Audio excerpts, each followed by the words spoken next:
আমি যা যা কিনে নিয়ে আসি, যেখানে যাচ্ছি, যা খাওয়া দাওয়া করি, সবটাই তোমাদের কাছে আমি ভিডিওর মাধ্যমে নিয়ে আসি বন্ধুরা। এই মানে খাবারটা, মানে এই জিনিসটা হয়তো মার্কেটে অনেক দিন আগেই এসছে, বিক্রি হয়েছে, কিন্তু আমি এটা প্রথমবার খাচ্ছি। চলো কি নিয়ে এসছে তোমাদের দেখাই। এই যে, তোমরা কি এটা খেয়েছো এর আগে বন্ধুরা?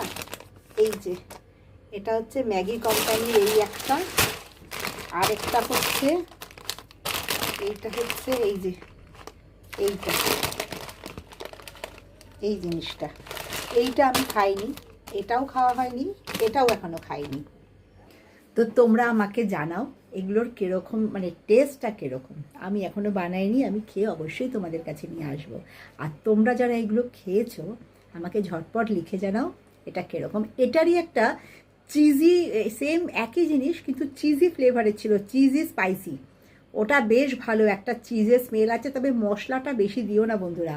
ওই মশলা যেটা আছে ওটার মধ্যে, ওটা বেশ ঝাল, মানে মশলাটা পুরো স্পাইসি, কিন্তু একটু দিয়ে যখন ওটাকে, অল্প দিয়ে যখন ওটাকে বানাবে, একটা চিজের ভালো স্মেল আসছে। কিন্তু পুরো মশলার প্যাকেট একটাতে যদি পুরো একটা এতে দাও ম্যাগিতে, ও ভীষণ ঝাল হয়ে যাচ্ছে, বাচ্চারা তো খেতেই পারবে না, কিন্তু খেতে বেশ ভালো। তো যেটা খেয়েছি সেটা জানালাম, আর যেগুলো খাইনি তোমরা আমাকে জানাও, আর আমি খেয়ে জানাবো কেমন হলো, কেমন লাগলো আমার। তো ঘুরে আসছি আরেকটা ভিডিও নিয়ে, তোমরা আমার সাথে থাকো, পাশে থাকো।